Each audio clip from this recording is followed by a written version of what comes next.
Good day, everybody. This is BA Radiant Dawn, and we are back with the long-awaited video of the biggest threats of SDS, as I like to call it, or units to look out for / ban if you really don't want to deal with them.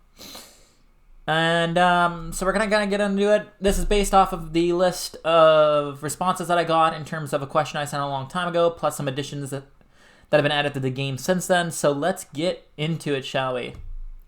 So the bottom tier is the C tier. Sorry, these are the units. Like there would be a lot more in this tier. These are just the ones from the responses that kind of used to be problems or can be somewhat minutely problematic, but you're rarely ever gonna see them.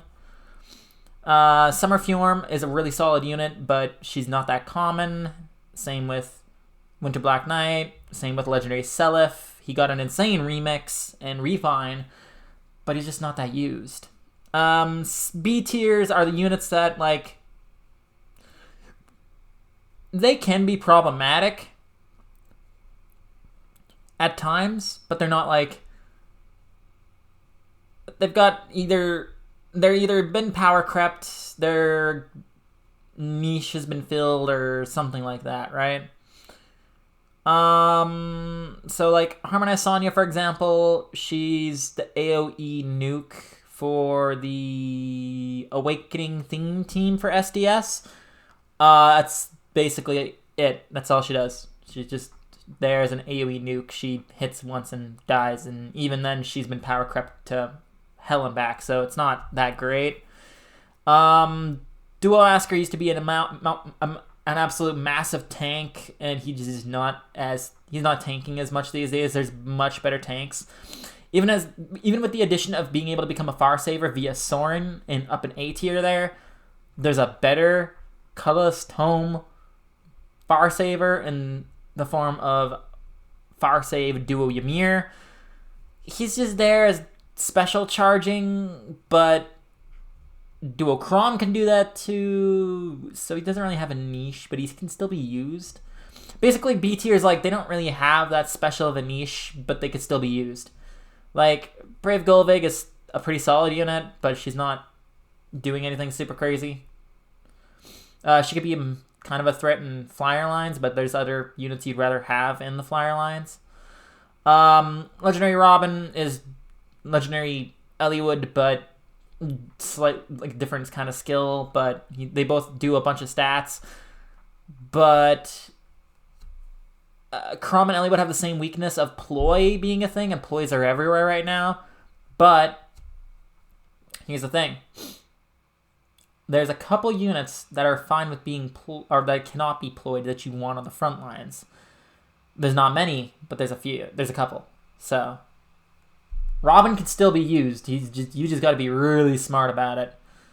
The reason why Robin's in B, while Legendary Ellie, what I'm telling you now, is an S tier, is because Eliwood's buffs combine with a specific green dragon that can just neutralize ploy every single turn. Meanwhile, Robin, you could do the same kind of thing, but it's not as beneficial. Yeah, he's okay, but he's kind of fallen off. You won't see him as much. Fallen Female Byleth was an absolute monster in SDS, and she's just kind of the Vantage role's kind of being filled.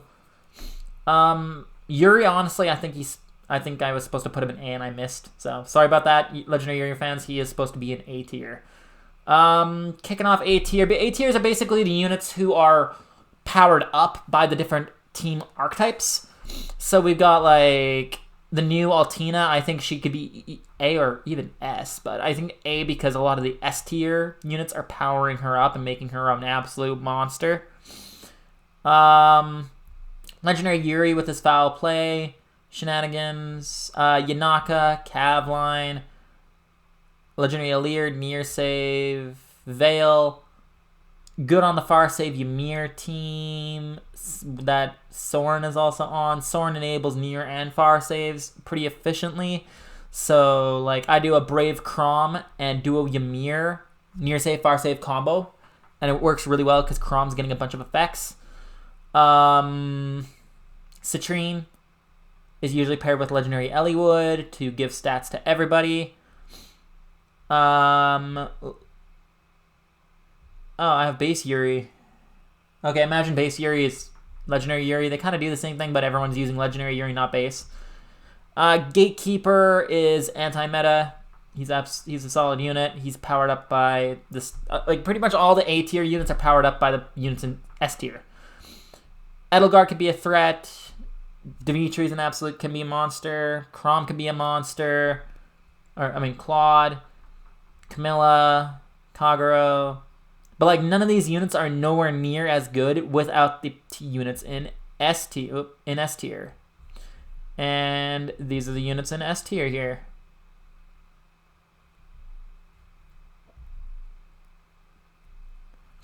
So in the S tier, we got... These are basically the units that will lead any team, or they're so freaking common, you'll see them on pretty much... You'll see them every single time. Like in SDR, these are the units. And even some of these in SDR should actually be in A tier. But like Thoki's a really good ban hit. Thoki's a menace. Especially with all these status effects going on, all these units that could get like for example, when you look at A tier, right? Thoki shuts down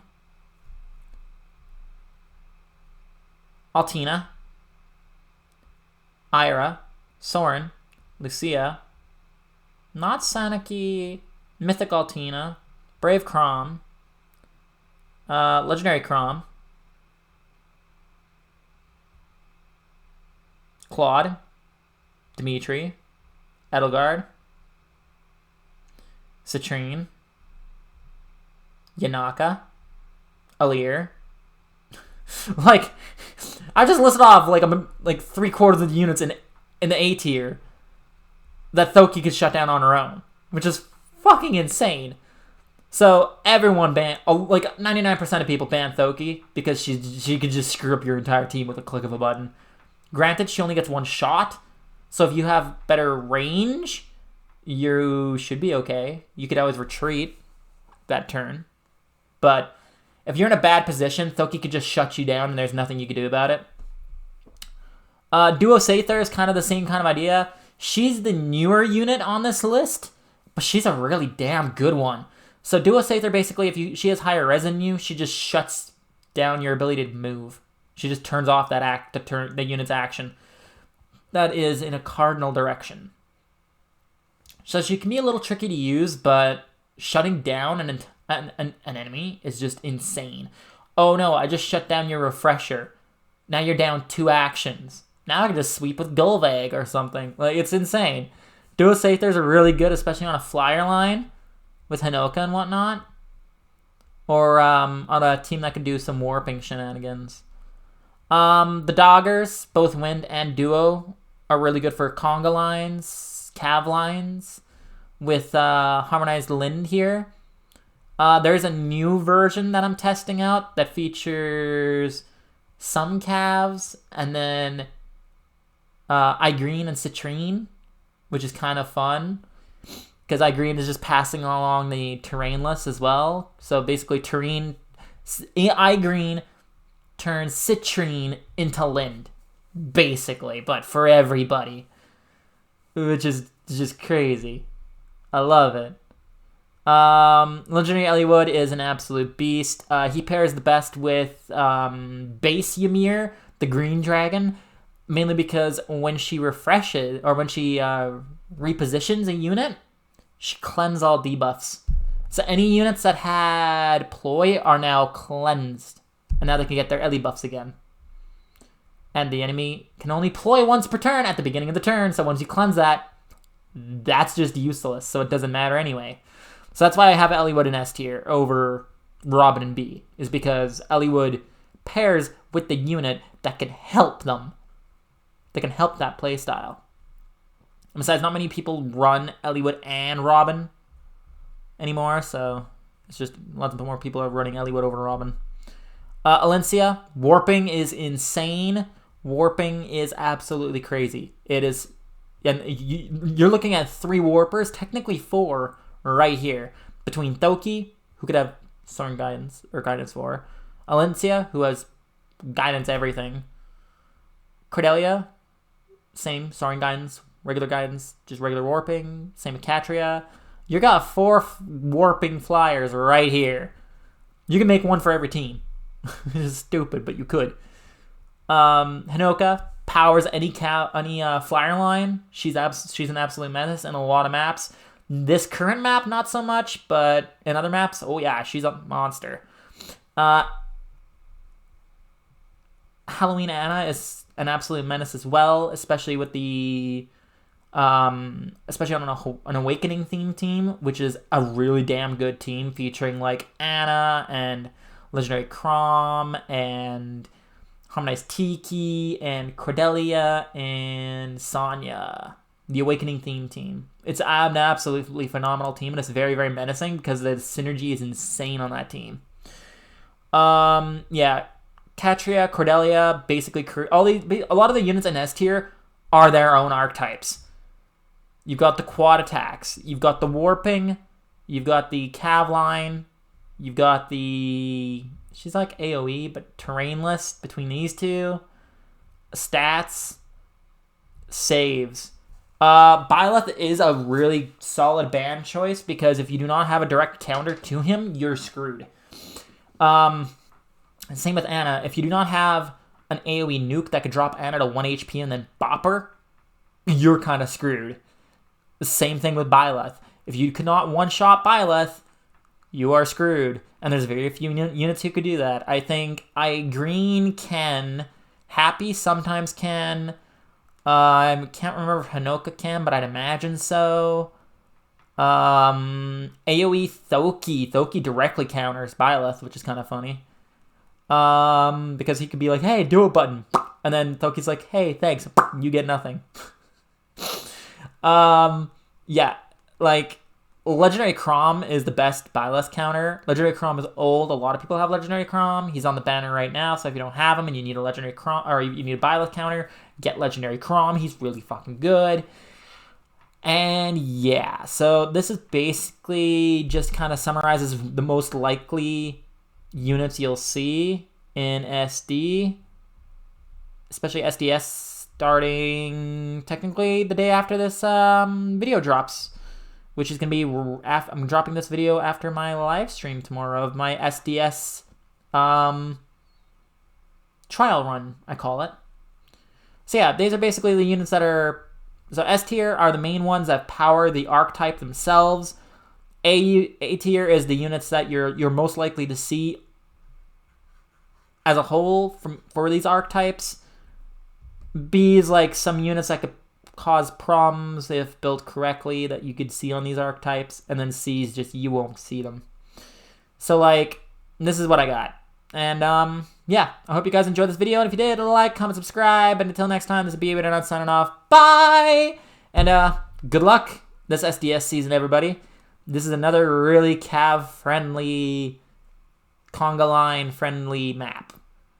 This map, I feel like this map's going to be mostly conga line calves and warping. Nothing else. Because, like, flyer lines, Hinoka's not going to do great this map because of the pillars in the middle. She's going to have a hard time with those. Any charge is not going to do as good. But warping is going to be supreme. So yeah. As you guys saw in today's SDS trial run, I'm running double warp, double cav. Technically. They're technically both pseudo cav lines, but they do the job. Anyway, yeah. I hope you guys enjoyed this video, and if you did, like, comment, subscribe, and until next time, this is B8 signing off. Bye! See you, everybody.